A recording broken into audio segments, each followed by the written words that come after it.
नमस्कार मित्रों, ऑनलाइन शिक्षण में आप सबका स्वागत है। आज हम पढ़ रहे हैं कक्षा 9वीं के पाठ 1 दो बैलों की कथा, विषय हिंदी।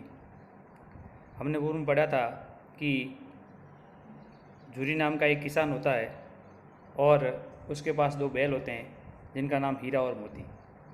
दोनों बैल बहुत ही अच्छे, मेहनती और स्वामी भक्त होते हैं। एक दिन झूरी का साला गया खेती के लिए अपनी जीजा से बैल लेने आता है और वहाँ से वो बैल लेके चला जाता है। बैल लेके जाने में उससे बहुत कठिनाई होती है, लेकिन जैसे तैसे करके वो अपने यहाँ ले जाता है बैल को। और बैल ले जाने के बाद वहाँ खेती करने के लिए बहुत प्रयास करता है, लेकिन वो उसका सहयोग नहीं करते हैं। बैलों को लगता है कि अपने मालिक ने उनको बेच दिया है और वो वहाँ से हल और सब तोड़ तोड़ा कर वहाँ से भाग आते हैं और वापस अपने मालिक के पास, झूरी के पास आ जाते हैं। अब बैल जब वापस आते हैं, इसको देखकर वहाँ की जो एक बच्चों की टोली होती है उनको लगता है कि इनका सम्मान करना चाहिए। देखो, ये दोनों बैल किसी वीरतापूर्वक वहाँ से वापस आ गए, जैसे सैनिक लड़ाई लड़के आते हैं, इस प्रकार से इनका भी सम्मान होना चाहिए। और इस प्रकार बच्चे कुछ रोटियां हैं, कुछ भूसा है, ऐसा लाके उन बच्चों को, बैलों को खिलाते हैं। अब गया है, वो वापस आता है और अब की बार वो बैलगाड़ी लेके आता है, उसमें जोत कर इन दोनों को लेके जाता है और वहाँ ले जाकर इनकी खेती करने के लिए वापस प्रयास करता है। लेकिन जब आपस में ये दोनों समझ जाते हैं और काम नहीं करते हैं, तो वो हीरा को मारता है। इसको देखकर मोती को गुस्सा आता है और वो सब तोड़ उड़ा कर वहाँ से दोनों भाग जाते हैं।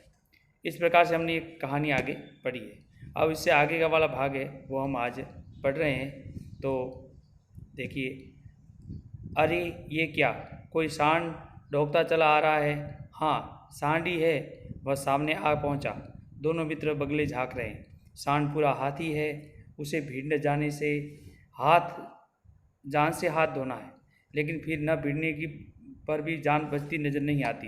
यानी उनको लगता है कि जो सांड आ रहा है, अगर उनसे हम भिड़ने जाएंगे तो हाथी के समान बहुत हट्टा कट्टा मजबूत है, भिड़ेंगे तो जान जाएगी, नहीं भिड़ेंगे तो भी जान जाएगी। किन्हीं तरह से आ भी रहा है और अब वो आ रहा है।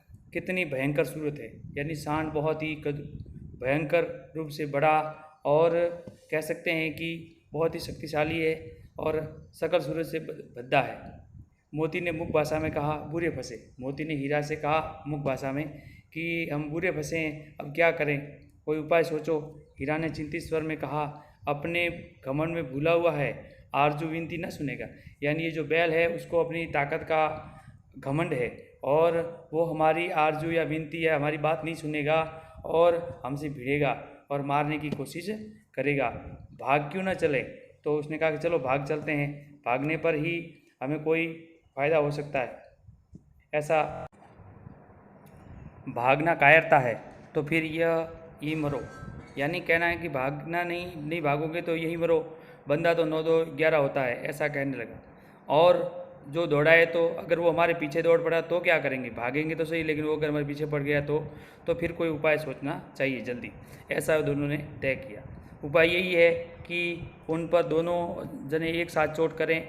मैं आगे से रख गिरता हूँ, तुम पीछे से रख दो, दोहरी मार पड़ेगी तो भाग खड़ा होगा। मेरी और झपटे तो तुम बगल से उसके पेट में सिंह घुसेड़ देना, जान जोखिम है पर दूसरा उपाय भी नहीं है।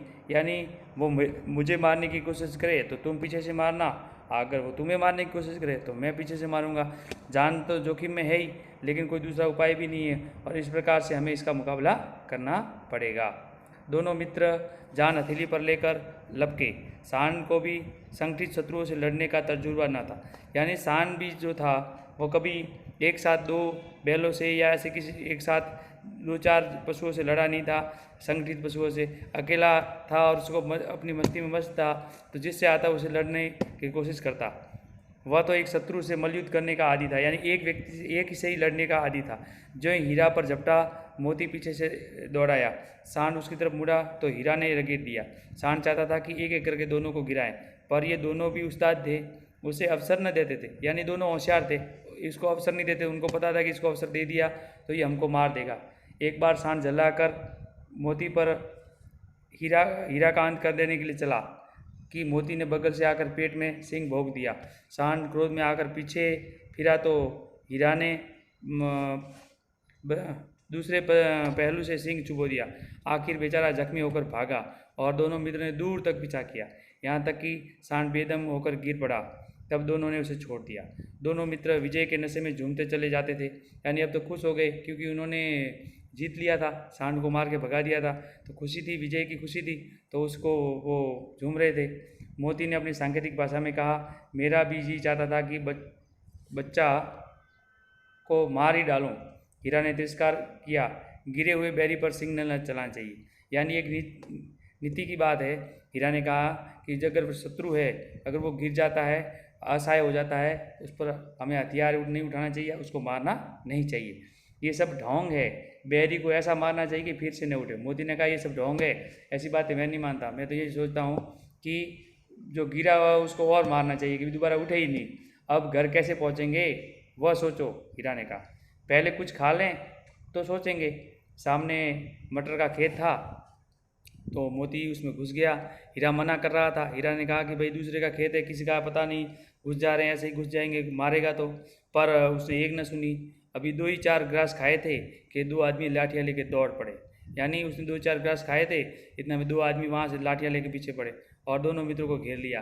हीरा तो मेड़ पर था, निकल गया। मोती सींचे हुए खेत में था, उसके खुर कीचड़ में धंस गए, यानी भीगा हुआ खेत था तो उसमें जो पाँव के खुर थे वो उसमें धंस गए मिट्टी के अंदर, तो वो भाग न सका, पकड़ लिया गया। हीरा ने देखा संगी